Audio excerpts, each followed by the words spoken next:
Bab 2 prioritas. Saat saya pertama kali diwisuda dari universitas dan mengawali karir saya tidak bekerja sesuai dengan agenda saya. Kembali di tahun 60-an ketika saya belajar untuk melayani, mayoritas dari pekerjaan kuliah saya telah menyiapkan saya untuk melakukan konseling dan administrasi. Jadi, saat saya mulai bekerja di tahun 1969, coba tebak, untuk apa saya menghabiskan sebagian besar waktu saya? Benar, konseling dan administrasi. Itu sangat jauh dari bakat alamiah saya. Selain sangat banyak kerja keras, saya tidak merasa puas, juga tidak efektif. Di tahun 1971, karena ingin mengembangkan diri dan memiliki keahlian-keahlian yang tidak saya pelajari selama saya di bangku kuliah, saya mulai belajar untuk meraih gelar bisnis. Saya mempelajari salah satu mata pelajarannya, saya menemukan sebuah paragraf yang menuliskan mengenai seorang ekonom Italia, Vilfredo Pareto. Paragraf itu memuat informasi mengenai prioritas. Ia menyebutnya dengan prinsip Pareto. Paragraf itu mengatakan bahwa dengan memfokuskan perhatian Anda pada 20% teratas dari semua prioritas, Anda akan memperoleh hasil sebesar 80%. Itu tergantung dari usaha Anda. Itu adalah saat saya disadarkan. Itu adalah saat di mana saya mengambil keputusan ini. Saya akan memprioritas hidup saya serta memberikan fokus dan energi pada hal-hal yang memberikan hasil yang terbesar. Saya tidak pernah melihat pada diri atau pekerjaan saya dengan cara yang sama lagi. Saya menyadari bahwa saya harus memfokuskan 80% dari waktu, energi, dan sumber saya pada area di mana saya kuat, bukan pada konseling dan administrasi. Aktivitas-aktivitas itu tidak buruk, mereka hanya buruk bagi saya. Sejak saat saya mengambil keputusan itu, saya telah menjadi praktisi dari prinsip Pareto dan saya telah mengajarkannya pada orang lain selama 33 tahun.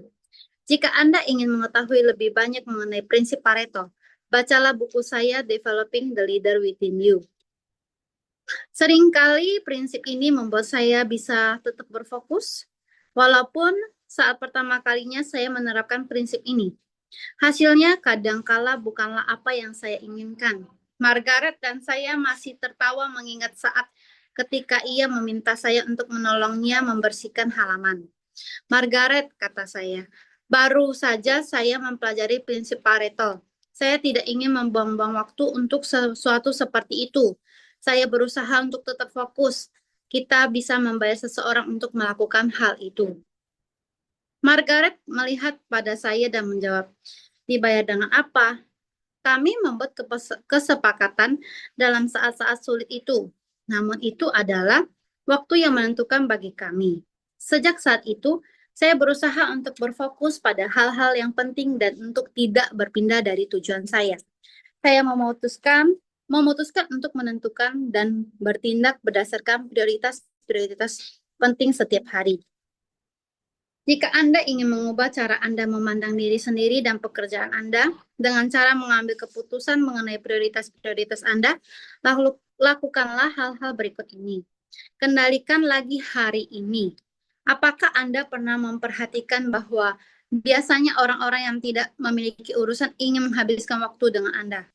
Penulis puisi Carl Sandburg mengatakan waktu adalah koin yang paling berharga dalam hidup Anda. Hanya Andalah yang akan menentukan bagaimana koin itu akan dihabiskan. Berhati-hatilah agar jangan orang lain menghabiskannya untuk Anda. Milik Anda yang paling berharga adalah 24 jam yang Anda miliki di depan Anda. Bagaimana Anda akan menghabiskannya? Apakah Anda akan menyerah pada tekanan atau tetap berfokus pada prioritas Anda? Apakah Anda akan mengizinkan email dan tugas-tugas yang tidak penting, para telemarketer, interupsi, dan gangguan-gangguan lain menghabiskan hari Anda? Atau apakah Anda akan mengambil tanggung jawab sepenuhnya atau bagaimana Anda menghabiskan waktu Anda, mengontrol hal-hal yang bisa Anda kontrol, dan membuat hari ini menjadi milik Anda?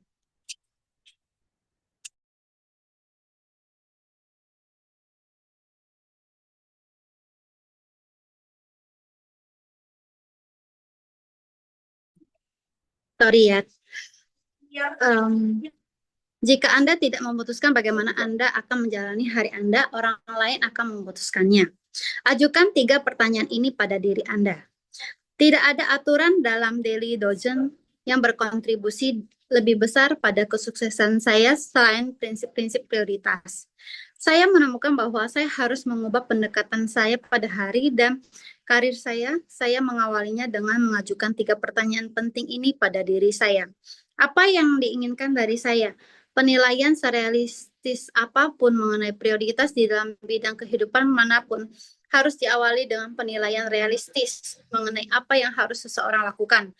Bagi Anda, untuk menjadi pasangan atau orang tua yang baik, apa yang diinginkan dari Anda? Untuk memuaskan orang yang memperkerjakan Anda, apa yang harus Anda lakukan? Jika Anda memimpin orang lain, maka pertanyaannya menjadi, apa yang harus Anda lakukan secara pribadi yang tidak bisa didelegasikan pada orang lain? Saat menyusun prioritas, selalu awali dengan pertanyaan mengenai apa yang diminta dari Anda dan berpikirlah dengan hati-hati sebelum bergerak ke pertanyaan selanjutnya. Kedua, apa yang memberikan hasil terbesar bagi saya? Saat karir Anda terus menanjak, Anda mulai menemukan bahwa beberapa aktivitas memberikan hasil yang jauh lebih tinggi atas usaha Anda daripada beberapa aktivitas yang lain. Siapapun yang belum menemukan hal itu mungkin tidak sedang mengalami kemajuan dalam karirnya. Selanjutnya, fokuskan perhatian Anda pada aktivitas-aktivitas yang memberikan hasil terbesar. Ketiga, apa yang memberikan penghargaan terbesar bagi saya? Jika Anda hanya melakukan apa yang harus Anda lakukan dan apa yang efektif, Anda akan menjadi sangat produktif. Namun Anda mungkin tidak merasa berarti. Saya rasa penting juga untuk mempertimbangkan apa yang memberikan kepuasan secara pribadi pada Anda. Bagaimanapun, saya menemukan bahwa beberapa orang ingin mengawalinya dengan pertanyaan nomor 3 ini dan tidak mau beranjak darinya. Tidak ada seorang pun yang bisa sukses tanpa memiliki disiplin untuk memperhatikan kedua area pertama sebelum menambahkan yang ketiga. Filsuf William James mengatakan, seni untuk menjadi bijaksana adalah seni untuk mengetahui apa yang harus lebih diperhatikan. Jika Anda memfokuskan prioritas-prioritas Anda dengan menjawab ketiga pertanyaan itu, Anda akan menemukan banyak hal lebih baik daripada yang seharusnya lebih Anda perhatikan. Tetap berada di zona kekuatan Anda. Orang-orang tidak membayar untuk sesuatu yang biasa-biasa saja. Mereka tidak mencari restoran dan film yang biasa-biasa saja. Saat keluar di malam hari, para pengusaha tidak memberikan kontrak pada penjual yang dikenal sebagai Mr. Everett, tuan biasa saja. Tidak ada seorang pun yang mengatakan, mari kita berikan kontrak ini pada perusahaan yang biasa-biasa saja. Saat ketika saya berhenti menjadi konselor dan tidak terlibat lagi dalam detail-detail administratif, menjadi hari yang berarti bagi dalam gereja saya, namun menemukan zona kekuatan saya membutuhkan waktu dan pendalaman. Jika Anda belum menangani kekuatan-kekuatan Anda dengan baik, maka mungkin Anda ingin mempelajari beberapa saran ini. Semuanya didasarkan pada apa yang saya lakukan untuk menemukan kekuatan-kekuatan saya. Try and error. Tidak ada hal yang memberikan lebih banyak pelajaran daripada kesuksesan dan kegagalan Anda. Setiap kali sesuatu terlihat seperti trial, dan Anda membuat sangat banyak kesalahan. Mungkin itu waktunya untuk terus bergerak. Namun, untuk bisa menemukan kesuksesan Anda harus mengambil resiko untuk gagal. Nasihat orang lain. Meminta orang lain mengevaluasi efektivitas Anda tidak selalu menyenangkan, namun itu selalu menolong. Pastikan untuk memilih orang-orang yang tidak memiliki agenda apapun selain menolong Anda. Tes kepribadian. Evaluasi seperti DISC, Florence Litter Personality Profile, dan Myers-Briggs bisa jadi sangat menolong. Tes itu akan memperjelas beberapa kecenderungan alami Anda dan menyatakan beberapa kekuatan dan kelemahan yang tidak Anda sadari. Pengalaman pribadi. Anda benar-benar akan memahami seberapa baik Anda melakukan sesuatu dengan cara melakukannya berulang-ulang. Ingatlah hal ini, pengalaman tidaklah selalu menjadi guru yang terbaik. Pengalaman yang dievaluasilah guru yang terbaik. Perdana Menteri Inggris William Gladstone mengatakan, orang yang bijak adalah mereka yang tidak menghabiskan energi untuk mengejar apa yang tidak sesuai dengan dirinya. Namun masih lebih bijaksana orang yang bisa memilih dan dengan tegas mengikuti yang terbaik di antara hal-hal yang bisa ia lakukan dengan baik. Semakin sering Anda di dalam zona kekuatan Anda, semakin besar kemampuan Anda untuk mencapai potensi Anda. Mendisiplinkan prioritas-prioritas Anda. Satu dari hal-hal yang segera saya perhatikan setelah mengambil keputusan atas prioritas-prioritas saya adalah mengubah prioritas itu sangat mudah. Untuk alasan itu, mereka harus terus-menerus dievaluasi dan dijaga. Pengingat saya untuk mengatur disiplin dari prioritas adalah tiap hari saya akan menjalani hidup saya menurut prioritas-prioritas saya. Apa artinya hal ini? Berikut ini adalah 5 hal yang berkaitan dengan pernyataan tersebut. 1. Lakukan evaluasi prioritas tiap hari. Seorang pria datang ke Super Bowl dan memanjat ke barisan teratas di bagian belakang stadion untuk mencapai tempat duduknya. Saat pertandingannya dimulai, ia melihat sebuah kursi kosong di garis 50 yard, 45,5 meter. Setelah berusaha mencapai tempat itu, ia menanyakan pada seseorang di kursi sebelahnya, "Permisi, apa ada yang duduk di sini?"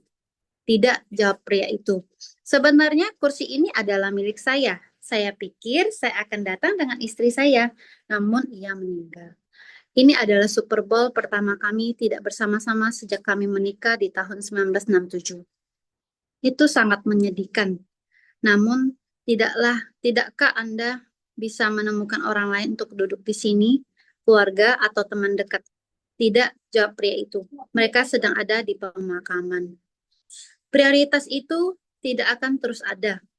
Anda harus memeriksanya lagi setiap hari. Mengapa? Karena kondisi terus-menerus berubah. Jadi temukan metode untuk melakukan hal-hal itu hingga selesai. Ketika nilai Anda ditentukan, nilai itu akan terus kokoh. Anda bisa mempercayainya, namun bagaimana Anda menjalankannya harus fleksibel. 2. Rencanakan waktu Anda dengan hati-hati. Menurut sebuah survei yang dilakukan oleh Day Times Incorporation, hanya sepertiga dari para pekerja Amerika yang merencanakan jadwal harian mereka dan hanya 9% yang mengikutinya serta menyelesaikan apa yang mereka rencanakan. Jika ingin menjadi efektif, Anda harus mampu membuat perencanaan. Saya merencanakan agenda saya 40 hari sekaligus. Namun saat saya siap mendekati suatu hari, segalanya terencana jam demi jam. Sangat aneh ketika saya bangun di pagi hari dan bertanya-tanya apa yang akan saya lakukan hari itu, bahkan saat liburan sekalipun. Ikuti rencana Anda. Saya tidak bermaksud untuk menyakiti inteligensia Anda dengan menyarankan agar Anda mengikuti rencana Anda. Namun itu harus dikatakan, menurut ahli manajemen waktu, Alex McKenzie, survei menunjukkan bahwa sebagian besar eksekutif tidak mengerjakan tugas-tugas yang paling penting hingga sore hari. Mengapa?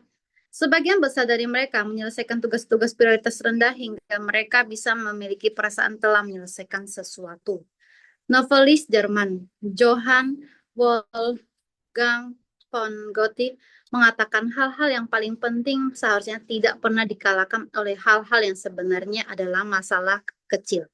Jika Anda memprioritas kehidupan dan merencanakan hari Anda, namun tidak mengikutinya, hasil Anda akan sama dengan mereka yang tidak memiliki prioritas apapun. Jika mungkin delegasikan kapanpun itu. Saya telah mengamati bahwa saat tiba waktunya untuk mendelegasikan, banyak orang akan terbagi dalam dua kategori, entah itu clinger atau dumper. Clinger menolak untuk menyerahkan apapun yang menurut mereka penting. Tidak peduli apakah mereka orang yang terbaik untuk melakukannya atau tidak. Yang mereka inginkan adalah kesempurnaan. Dumper dengan cepat melimpahkan pekerjaan mereka untuk menyingkirkan tugas, namun tidak mempertimbangkan bagaimana nantinya kesuksesan untuk pendelegasian mereka. Tujuan mereka adalah menyingkirkan hal-hal dari meja mereka. Bagaimana Anda menemukan standar yang tepat untuk mendelegasikan?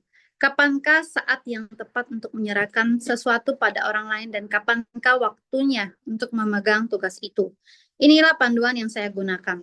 Jika seseorang yang lain bisa melakukan sebuah tugas sebanyak 80% dari apa yang saya lakukan, maka tugas itu akan saya serahkan. Tindakan itu sangat baik. Jika kita bisa memotivasi, menyemangati, dan menghargai mereka dengan baik, maka mereka akan menjadi lebih baik. Saya telah menyerahkan tanggung jawab menggunakan standar itu, dan setelah beberapa waktu, orang-orang yang menyelesaikan pekerjaan itu telah bisa melakukannya lebih baik daripada yang bisa saya lakukan. Saat hal itu terjadi, itu sangat berharga. Saat ini saya dikelilingi oleh orang-orang yang melakukan hal-hal lebih baik daripada yang bisa saya lakukan. Tim saya membuat perbedaan dalam area-area di mana saya lemah dan mereka melebihi harapan saya atas yang lain. Mereka membawa saya pada tingkatan yang lebih tinggi daripada yang bisa saya peroleh sendiri, dan mereka memungkinkan saya untuk menyusun prioritas-prioritas saya. Nasihat dan ahli manajemen Peter Drucker sangat baik. Tidak ada eksekutif dimanapun juga yang pernah menderita karena bawahannya kuat dan efektif. 5. Berinvestasilah dalam diri orang-orang yang tepat setiap hari. Satu area lagi yang ingin saya bahas dalam area prioritas adalah kebutuhan untuk memprioritaskan bagaimana kita menghabiskan waktu dengan orang lain. Teman saya, Waylon Moore, telah memperhatikan bahwa seringkali kita menghabiskan waktu terbaik kita dengan orang-orang yang bermasalah. Seharusnya kita menghabiskan waktu dengan orang-orang yang penuh potensi. Saya rasa hal itu benar. Bagaimana Anda memutuskan dengan siapa Anda menghabiskan waktu? Tentu saja, Anda ingin untuk memperlakukan setiap orang dengan respek dan berusaha memiliki sebuah hubungan yang baik dan positif dengan siapapun. Namun, Anda tidak seharusnya memberikan jumlah waktu yang sama pada semua orang. Inilah apa yang saya gunakan untuk mengevaluasi di mana saya harus menginvestasikan waktu saya. Nilai untuk tim, bakat, tanggung jawab, pemilihan waktu, kekuatan, nasihat yang sesuai. Waktu yang Anda habiskan dengan orang lain bisa menjadi investasi yang hebat. Pilihlah dengan siapa Anda akan berinvestasi, kemudian terus-menerus bertambahkan nilai pada mereka.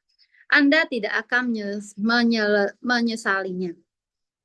Keputusan prioritas Anda hari ini. Di mana Anda berdiri saat tiba waktunya untuk prioritas Anda hari ini. Ajukan ketiga pertanyaan ini pada diri Anda. Apakah saya telah memutuskan untuk menentukan dan bertindak atas prioritas-prioritas penting setiap hari? Jika ya, kapan saya mengambil keputusan itu? 3. Apa yang sebenarnya saya putuskan? Disiplin prioritas Anda tiap hari. Berdasarkan pada keputusan yang Anda ambil mengenai prioritas.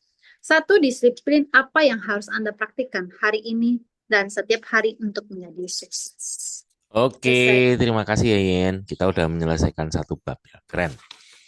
Oke, ya ini kita bicara tentang prioritas ya, terutama yang namanya prioritas waktu. Nah, kalau teman-teman ada yang ingat, ini diajarkan di mana? Dari 5 training dasar.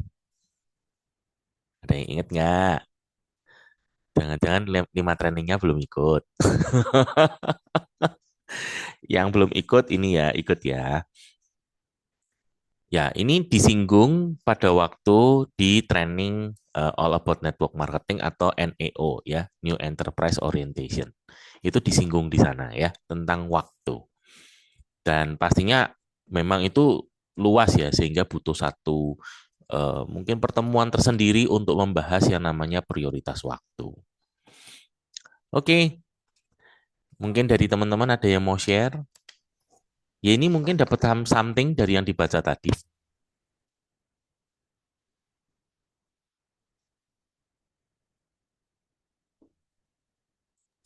Iya kok. Mm-mm, Dari bacaan ini benar sih kalau kita tuh setiap hari harus punya, kalau di HDI itu namanya RKH, rencana kerja. Nah, setuju. harus punya prioritas. Mm-mm, Dan ini bacaannya tuh sangat menarik sih dan bisa bikin kayak sadar juga ya. Ternyata em, di sini ada yang namanya kan prinsip Pareto. mm-mm, Kalau kita fokuskan perhatian kita 20% dari semua prioritas, kita bisa memperoleh hasil 80%. Jadi mm-mm. 10% aja kita fokus sama hasil kita, sama kerjaan kita, kita tuh bisa dapat hasil yang lebih memuaskan kayak gitu.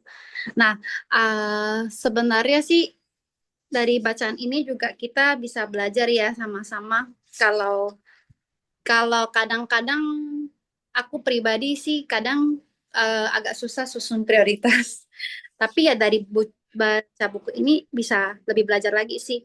Kira-kira apa ya yang bisa em, apa sih yang bisa memberikan hasil besar untuk aku gitu. Terus aku harus kayak gimana? Di buku ini diajarin sih kayak gitu aja sih. Oke, thank you Yen, thank you. Ini pesan khusus ya ini, ya kan? Ini nanti bahasan kita nanti evaluasi hari Kamis ya, Yen. Hari Jumat. Hari Jumat kan nanti jadwalnya konsultasi, ya kan? Ini nanti bahannya salah satunya ini. Mm-mm. Mm-mm. Mm-mm. Mm-mm. Mm-mm. Oke, mungkin dari teman-teman yang lain ada yang mau share? Ya, beberapa kunci-kuncinya ya, bahwa ini di halaman 22 itu yang harus jadi catatan penting buat kita ya. Jadi yang kita mesti pahami, waktu itu adalah koin yang paling berharga di dalam hidup. Ya, apalagi waktu ini adalah sumber daya yang tidak bisa diperbaharui lagi, karena waktu itu akan terus berjalan maju dan tidak bisa diulang lagi gitu. Nah, jadi hanya Andalah yang akan menentukan bagaimana koin itu akan dihabiskan. Nah, pilihannya adalah hati-hati agar jangan orang lain yang menghabiskannya untuk Anda, gitu ya. Nah, tadi kalau disinggung Yeni tentang hukum Pareto, hukum 80-20, seringkali kalau kita mau coba lihat ya, ada 20% aktivitas itu yang bisa menghasilkan 80% produktivitas gitu ya. Jadi seringkali banyak 80%-nya itu yang mungkin sebagai ini ya penunjang ya. Tapi yang penting itu justru di 20%-nya itu yang ternyata menghasilkan 80% hasil. Nah, itu yang dimaksud dengan fokuskan prioritasnya di sana gitu ya. Nah, contoh masalah waktu. Saya sendiri kalau mengevaluasi diri saya ya, eh, salah satu perbaikan yang harus dilakukan adalah terutama ketika saya awal, saya lebih banyak menghabiskan waktu untuk mengkhawatirkan apa yang akan terjadi. Contoh mau prospek orang atau mau menelepon orang untuk membuat janji misalnya, saya lebih banyak mengkhawatirkan nanti orangnya gimana ya, mau nggak ya kira-kira ya. Bahkan mengkhawatirkan hal-hal yang terlalu jauh kayak, tapi ini kan kondisi Indonesia lagi susah ya. Kira-kira orangnya punya kemampuan beli nggak ya? Nah, untuk itu menghabiskan waktu udah banyak banget gitu ya. Jadi akhirnya lebih banyak saya harus menghabiskan waktu untuk mengendalikan emosi, mengendalikan pikiran gitu ya. Akhirnya kadang-kadang waktu untuk actionnya malah kurang gitu ya. Nah itu ternyata saya memiliki kesalahan seperti yang tadi diceritakan di halaman 29 gitu ya. Eh, Sebentar, yang eksekutif tadi itu loh.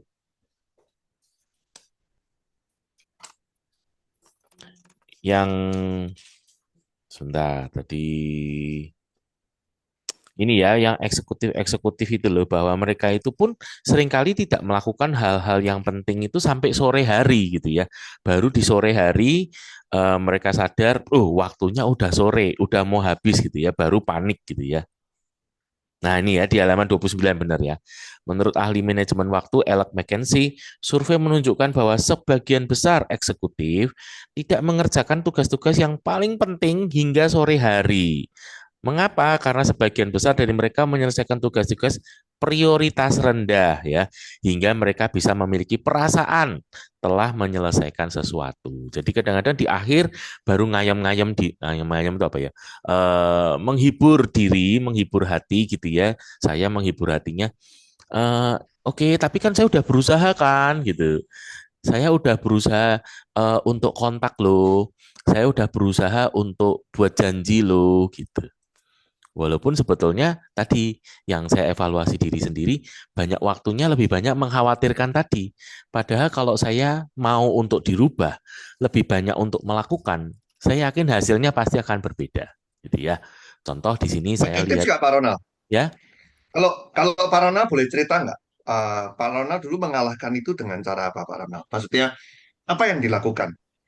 ya tadi ya, karena kan sebetulnya itu kan trial error juga ya, masuk di trial error ya. Eh, Hmm. kan saya berarti mengalami bulan demi bulan yang hasilnya nggak bagus. Hmm. Nah, terus saya mengevaluasi Oke. kan, kenapa sih hasilnya kok nggak bagus ya? Oh iya ya, saya itu kurang banyak melakukan, lebih banyak tadi buang waktunya, gitu. Oke. Terus juga terjebak ini, Pak Johan, eh, sulit berkata tidak. Hmm. Nah, ini kan tadi ya, misalnya contoh ini ya, Margaret istrinya si John, ayo kita bersihin kebun gitu ya. Tadi kan apa namanya di mana? Nah, ayo kita membersihkan halaman. Nah, ini. Ini kayaknya kadang-kadang menjadi sebuah tantangan tersendiri ya, terutama kalau di awal. Eh, aduh, ini yang minta istri loh. Nanti kalau nggak saya turutin dia ngambek, gawat ini. Panjang nih urusannya, gitu ya. Nah, ini jawabannya tadi kan menarik ya. Margaret, saya tidak ingin membuang-buang waktu untuk sesuatu yang seperti itu, gitu ya. Saya Hmm. berusaha untuk tetap bisa fokus, gitu. Nah, ini saya juga menemukan ada banyak yang gini, Pak Johan. Misalnya ya, temennya tiba-tiba datang ke rumah nih, padahal udah buat janji, udah bikin planning gitu ya. Tapi teman-teman baik ini tiba-tiba datang ke rumah terus, Ron, yuk temenin aku yuk. Aku mau perpanjang STNK. Hmm. Ayo temenin aku. Nah, itu situlah tadi ya. Dulu awalnya saya merasa kesulitan ketika harus menghadapi perasaan bersalah ketika saya berkata enggak, saya berkata tidak, gitu. Hmm. Nah, Ya, ya. itu ya, itu kayaknya saya nggak tahu bahasan itu cukup berat nggak ya? Sih, enggak. Tapi menarik. Cuman mungkin gini. eh Mungkin teman-teman yang wanita bisa membantu nggak ya? Kalau yang wanita tuh gangguannya kayak apa ya? Karena kalau memperpanjang STNK, nggak, yang wanita nggak relate. Ingat loh, di tim kita ini 90% wanita loh. Jadi rasanya problemnya wanita bukan di situ. Tapi sebenarnya kata kuncinya sama. Nggak enakan. Ya Mm-mm. kan? Jadi mungkin karena ini sih, tadi sudah sebetulnya ada juga sih bahwa di halaman 23 kan. Jadi bagaimana caranya menetapkan prioritas ya kan? Itu harus ada tiga pertanyaan kan. Apa yang diinginkan dari saya ya kan? Apa yang memberikan hasil terbesar bagi saya? Apa yang memberikan penghargaan terbesar bagi saya? Artinya apa? Bahwa kita ini harus punya tujuan dulu Mm. ya kan? Jadi tujuannya itu harus ditetapkan dulu. Nah, seringkali kita itu lupa eh, apa ya? Lupa akan tujuan besarnya. Seringkali kita terjebak di situ. Jadi kita lupa akan tujuan besarnya. Terus kadang-kadang tuh terpengaruh dengan lingkungan, apalagi terus perasaan, ya kan? Entah itu perasaan jengkel, ya kan? Perasaan senang, apapun itu yang mengaburkan tujuan, ya Mm-mm. kan? Makanya akhirnya kita ini ter apa ya? Terdistrak, ya kan? Dengan hal-hal kecil di sekitar kita. Mm-mm. Itu mungkin tadi yang memperpanjang STNK, tapi kalau menurut saya distrak itu sangat banyak, ya Banyak. kan? Banyak banget. Contoh, ya kan? Kita berurusan dengan orang-orang yang tidak setujuan. Menurut saya itu juga sama loh. Jadi kadang, bukan kadang sih. Menurut saya banyak sekali Mm-mm. orang-orang di sekitar kita itu yang tidak sevisi dengan kita, Mm-mm. ya kan? Contoh lagi Nah, mungkin pada gini Pak waktu Johan, kita ya, hari Minggu besok ada D-Class. Ini ada ya, arisan keluarga loh. Kita mesti kumpul ya keluarga. itu betul. Itu saya alami tuh teman-teman. Ini Ya, ada keponakan jadi menikah loh. ya. Nah, kadang-kadang ini menarik ini kalau apalagi membahas tentang undangan nikah itu menarik teman-teman. Kadang-kadang kejujuran itu bisa menyakitkan. Gitu. Yang pertama, kalau saya pribadi teman-teman, sekali lagi saya sharing ya pengalaman saya. Saya yang pertama, buat saya teman-teman, undangan nikah tuh nggak selalu harus datang, kecuali memang itu apa namanya dekat, ya kan? Apalagi dia tuh betul-betul kita punya hubungan yang dekat, ya kan? Nah, bagaimana caranya menentukan hubungan itu dekat atau tidak, ya kan? Atau mungkin, gitu, kita punya eh, dalam tanda kutip hutang budi, ya kan? Contoh paling gampang. Saya pernah mengubah switch jadwal saya gara-gara pada waktu itu eh, kakaknya mama saya itu pada waktu itu ngalami sebuah musibah sehingga jujur saya pada waktu itu bisa mengorbankan banyak hal. Bayangkan pada waktu itu kena musibah itu di waktu Lebaran, ya kan, di Jakarta, ya kan. Anda bisa bayangkan transportasi mahal, ya kan, dan saya sampai memang akhirnya mengeluarkan uang ekstra karena ngejar waktu. Saya akhirnya harus naik pesawat ke Jakarta bersama dengan istri. Ekstra. Kenapa? Urgent. Ya tahu kenapa? Karena jujur, saya tahu kakaknya mama saya itu support mama saya luar biasa. Jadi saya merasa bahwa saya punya hutang budi di situ, ya kan? Sehingga saya langsung switch jadwal saya. Kenapa? Ya itu tadi. Menurut saya ini urgent, ya kan? Akan tetapi di sisi yang lain, saya juga punya arisan keluarga. Di keluarga saya ada arisan keluarga, ya kan? Dan itu sering banget itu. Eh, Kadang eh, bertabrakan dengan jadwal-jadwal, misalnya kita ngomong jadwal-jadwal kita, yang kita tahu bahwa sebagian besar jadwal kita biasanya memang Sabtu Minggu. Kenapa? Ya karena kita tahu tim kita sebagian besar belum full time, ya kan? Loh, jujur, kalau sebagian besar Anda semua full time, teman-teman, saya kepengennya meetingnya tuh hari Selasa, hari Rabu, ya kan? Itu lebih enak loh, ya kan? Yuk, kita ke mana? Ke puncak, ya kan? Hari Rabu, sepi, ya kan? Kita ke puncak, ke Bandungan, ke Trawas, atau ke mana gitu kan. Weekend, rame, ya kan. Jadi kalau saya punya tim yang full time, saya lebih suka meeting dengan mereka di hari biasa, ya kan. Apalagi di jam-jam kerja, ya kan. Itu sepi, kita cari kafe lah, kita cari apa, itu enak, sepi. Di luar jam makan, ya kan. Tapi ya kita tahu bahwa untuk pertemuan orang-orang baru, sebagian besar pasti weekend. Makanya kita yang mesti atur, ya kan? Makanya saya pribadi pun kalau berhadapan dengan arisan, contoh yaitu tadi arisan keluarga, arisan itu kan rutin, ya kan? Kita setor aja, kalau buat saya teman-teman, nggak perlu datang, ya kan? Terus kayak contoh undangan nikah juga sama, ya kan? Kadang-kadang kita tuh gini, loh, tapi ini orang orang deket loh nih, ya kan? Apa namanya? Pakai mini. Yuk, yang mana yang mana? Oke. Nah, contoh misalnya undangan undangan nikah tadi, ya kan? Kalau kalau buat saya catatannya gampang teman-teman. Kalau dadaan undangannya, ya berarti saya nggak deket. Itu patokan saya yang paling gampang, ya kan? Ini deket loh, ya kan? Mohon maaf sih teman-teman. Kalau dekat nikah itu kan nggak dadaan ya. Nikah itu kan sudah direncanakan 1 tahun, ya kan? Kalau dekat, saya pasti dikasih tahu. Kalau deket, ya toh. Jadi kalau saya nggak dikasih tahu, berarti saya tuh nggak penting-penting amat di mata dia. Saya nggak dikasih tahu kok, ya kan? Kalau dia menganggap saya penting, saya pasti akan dikasih tahu. Kalau dia memang kepingin saya datang, ya kan? Dia pasti akan kasih tahu saya. Tahun depan ya, aku nikah datang ya, tanggal sekian ya, pasti dikasih tahu. Tapi kalau kita dikasih tahu, sorry, bukan kita, kalau saya diberitahunya itu dadaan, buat saya nggak penting di matanya dia itu.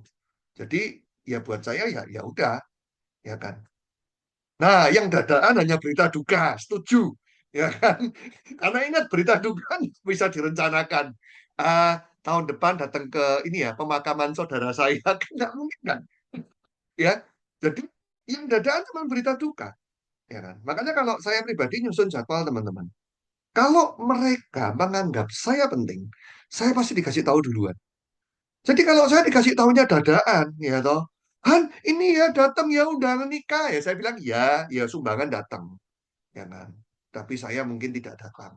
Belum tentu datang, karena saya harus melihat schedule, ya kan. Kalau dia menganggap saya penting, saya pasti jauh-jauh hari udah dikasih tahu, itu. Memang kadang-kadang menyakitkan ya. Kadang-kadang soalnya kita tuh merasa penting. Mohon maaf. Karena saya tuh sering banget, ya kan.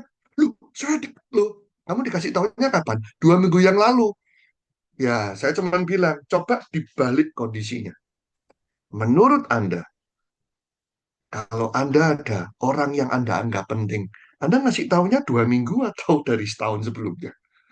Come on, ya kan? Tapi kita tahu lalu, tapi kemarin dia bilang loh, saya itu spesial di matanya dia. Oke, ayolah. Kalau saya teman-teman mengajak, ayolah. Semua orang pasti berusaha ramah dengan semuanya, ya kan? Tapi buat saya, cara mereka memperlakukan kita itu akan kelihatan kita itu spesial apa enggak. Jadi nggak usah baper dengan perkataan kamu berharga atau apapun, ya kan. Kita lihatlah, kalau memang kita tuh penting, kita akan dikasih tahu jauh-jauh hari kok, ya kan. Karena ya kecuali, ya mohon maaf ya, kecuali itu ya apa namanya, kecelakaan MBA lah, itu lain cerita, ya kan. Karena kan itu pasti dadaan ya, karena itu tidak direncanakan, ya. Tapi kalau direncanakan, itu pasti akan dari jauh-jauh hari, ya kan. Makanya kita harus ngelihat ini dulu, goals-nya kita itu mau kemana. Karena ini sebetulnya Pak Ronald, yang saya Yes. lihat ya, buahnya ini yang akhirnya tuh memecah fokus Mm-mm. itu. Jadi sebenarnya ada banyak. Yang menarik itu ini teman-teman. Tadi halaman berapa ya? Halaman 26 yang paling bawah tuh. Pengalaman tidaklah selalu menjadi guru yang terbaik. Pengalaman yang dievaluasilah itu adalah guru yang terbaik. Itu. Jadi kita tuh harus evaluasi. Itulah kenapa butuh konsultasi seminggu sekali, ya kan?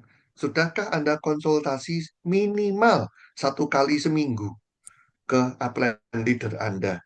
Untuk apa? Evaluasi, ya kan? Apa yang salah, ya? Karena apa? Karena kita kalau kalau tidak mengevaluasi, kita belajar lebih tepatnya, belajar untuk memprioritaskan tujuan kita ini akan ya nggak nyampe-nyampe. Sebetulnya untuk mengejar impian itu tidak sulit, teman-teman.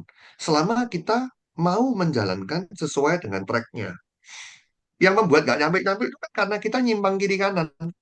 Mm. Itu kadang-kadang nyimpang dengan emosi, ya kan. Tapi itu saya belajar, itu. Saya dulu juga sering teman-teman emosi dengan orang-orang yang menurut saya itu nggak penting, dalam tanda kutip ya. Saya marah dengan orang-orang yang sebetulnya mereka juga nggak peduli sama saya, ya kan. Makanya kayak contoh omongan tetangga, ya kan, itu nggak perlu dipeduliin, ya kan. Kenapa? Ya karena sekali lagi, karena tetangga nggak pernah peduli dengan kehidupan kita kok. Kalau kita lagi susah, ya kan, kalau bahasa Jawanya teman-teman saya selalu menggunakan ilustrasi, tetangga itu kalau kita lagi susah paling banter, ya toh, paling mentok, ya kan. Kalau bahasa Jawanya tuh urun sakno, ya toh. Terjemahan urun sakno itu apa ya? Paling cuma Eh, nyumbang kasihan. Jadi nyumbang kasihan tuh gini, ih kasihan ya Pak Ronald ya sekarang lagi susah. Ih kasihan ya Yeni. Ih kasihan ya. Paling cuma nyumbang kasihan, ya kan. Mereka nggak akan membantu kita yang sampai kayak apa. Itulah mm. kenapa kita perlu memikirkan diri kita sendiri terlebih dahulu. Memang terkesan egois sih teman-teman. Tapi sometimes saya mengingatkan kepada teman-teman, that's life, ya kan. Pikirkanlah diri sendiri terlebih dahulu, ya kan. Pada waktu kita ini sudah aman, baru kita bisa mikirin orang lain. Itu. Kadang-kadang kita ini terjebak, ya kan. Kita terjebak untuk menyenangkan semua orang, ya kan. Bahkan terutama buat teman-teman ini ya, teman-teman yang punya masalah dengan keuangan, ya kan. Itu eh, kita lihat ya, orang-orang yang punya masalah dengan keuangan, itu problemnya tuh banyak, ya tuh, sama pasangan ya berantem, sama anak, ya kan. Wah, semua, ya kan. Tapi sebetulnya apa? akar permasalahannya? Akar permasalahannya uangnya kurang. Hmm. Hmm. Saya banyak sekali rekan-rekan yang konsultasi dengan saya selalu, tidak semua, tapi sebagian besar saya selalu ngomong sama mereka. Percayalah, ya kan, pada waktu ya, tabunganmu atau rekeningmu atau kamu punya income di atas 10 juta per bulan, 80% masalahmu hilang, ya kan. Tapi tidak semua ya teman-teman. Ada yang memang punya income besar, ya kan, tapi memang punya problem yang lain. Tapi jujur, 80% atau 90% rekan kerja saya itu problemnya sebetulnya di financial. Itu. Hmm. Sehingga saya bilang, sudahlah, fokus dulu, ya Hmm. kan. Saya dulu awal-awal pada waktu income saya mepet, ya kan. Oh, saya sama istri saya juga sering crash, ya kan. Itu masalah apa aja jadi masalah, ya kan. Tapi itu sedikit demi sedikit itu mulai hilang pada waktu kita income-nya mulai besar, ya kan. Jadi fokus dulu, ya kan. Oke. Uang tidak bisa membeli kebahagiaan. Oke. Kalau dikit, nah betul ya. Ya, tapi kita tahu bahwa memang uang bukan segalanya, teman-teman. Kita tahu uang bukan segalanya. Tapi kita juga harus tahu sebagian besar problem, ya kan, yang terjadi dalam kehidupan kita, ya kan, kebanyakan itu memang seringkali karena uangnya kurang itu. Hmm. Tapi sekali lagi Ini tidak semuanya ya teman-teman. Ada yang lu sebetulnya uangnya udah ada kok, oke, tapi masih ada problem. Nah, nanti konsultasi pribadi lah untuk masalah itu. oke. Ya, Christine jadi tadi mau saya cuma ngomong ingin, sesuatu ya, mungkin. Tadi Christine mau ngomong siapa? sesuatu. Christine. Oh ya, Christine mau menyampaikan sesuatu, Christine.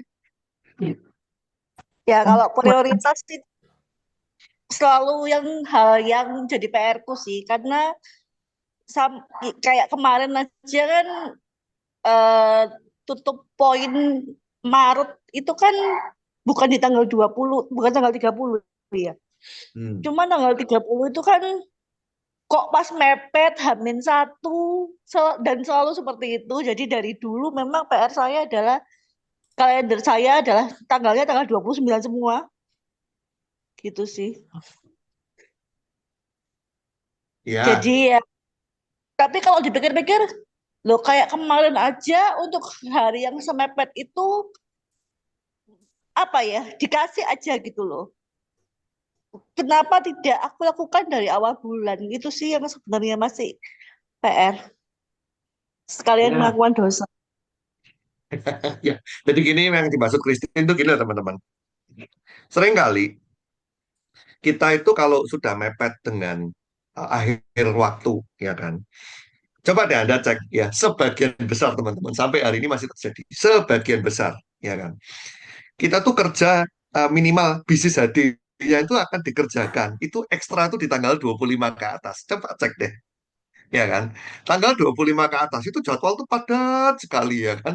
Ketemu orang, ya kan, presentasi, ya kan. Kenapa? Karena mau tutup bulan, ya kan. Tapi terus begitu tanggal 1, ya kan, tanggal 10, ya kan, itu tuh jadi nyantai, ya kan. Itu yang membuat akhirnya kenapa kok bisnis kita tuh nggak bisa konsisten, ya kan. Padahal sebetulnya kalau kita mau melakukan jadwal kita tuh seperti di tanggal 25 ke atas setiap hari, pasti bisnis kita juga pasti akan lebih cepat besar. Itu yang dimaksud sama Christine. Ya, jadi setiap hari tanggal 29 itu penting. Ya, jadi maksudnya nyusun rencana kerja hariannya maksudnya.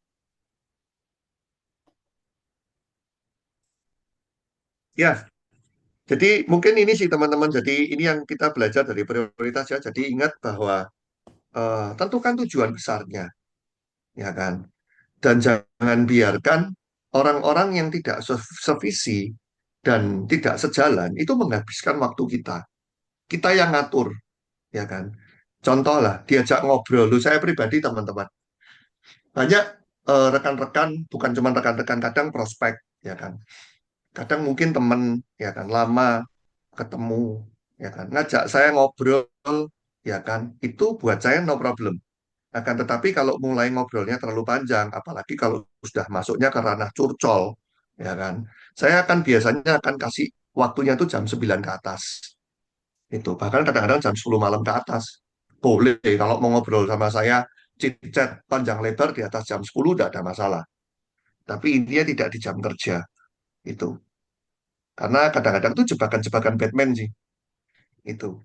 Dan ingat satu yang paling ini yang seringkali orang terjebak tadi sudah dibahas sama Pak Ronald ya kan, bahwa merasa bahwa sudah melakukan sesuatu ya kan, halaman 29 itu ya. Sebagian besar dari mereka menyelesaikan tugas-tugas prioritas rendah hingga mereka bisa memiliki perasaan telah menyelesaikan sesuatu. Jadi ini jebakan Batman, teman-teman. Saya pribadi pun dulu mengalaminya sering banget. Jadi kadang-kadang tuh merasa bahwa oh, saya udah keluar rumah lu, capek loh nih badan saya. Ya kan? Saya udah kerja, ya kan. Tapi kita lupa untuk mengevaluasi hasilnya kayak apa, ya kan. Jadi itu yang akhirnya kadang-kadang kita merasa bahwa oh saya sudah melakukan yang terbaik, tapi itu merasa, ya kan. Dan itu yang membuat akhirnya banyak orang putus asa itu. Makanya harus dievaluasi. Ya, sebagian besar teman-teman ya. Makanya saya mengapresiasi teman-teman yang berani untuk konsultasi rutin ya dan mengevaluasi rutin. Karena kebanyakan teman-teman itu takut pada waktu mau konsultasi ke Upline itu. Kenapa kok takut? Karena tahu PR-nya belum selesai. Jadi seringkali itu yang diberikan solusi itu belum dilakukan. Itu makanya terus jadi takut kalau mau ketemu sama Upline. Ya makanya Upline-nya begitu ada telepon gitu, begitu namanya keluar gitu ya, itu langsung jadi ketakutan gitu. Makanya kadang-kadang saya pengen ngecek handphone Anda, teman-teman. Di di handphone Anda nama saya apa ya gitu. Jangan-jangan nama saya jadi genderuwo gitu ya. Jadi makanya kalau saya telepon terus pada takut itu. Ya, just kidding, teman berguru. Ya, itu aja, teman-teman. Ya, Ya, terakhir Bu prioritas Esti, untuk ketujuan. Bu Esti mungkin tadi open mic jadi mau ngomong.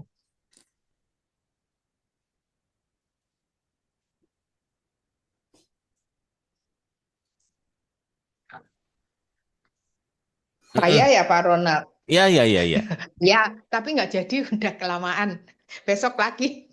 Oh, besok lagi. Ya, oke. Ya, Daripada nanti nggak bisa tidur loh. enggak, Bisa tidur besok nggak? aja. Bisa, ya udah. Bisa. Kalau bisa tidur nggak apa-apa. Oke, thank you untuk baca buku pada pagi hari ini. Kita mau tutup doa ya. Siapa yang mau bantu untuk ini tutup doa?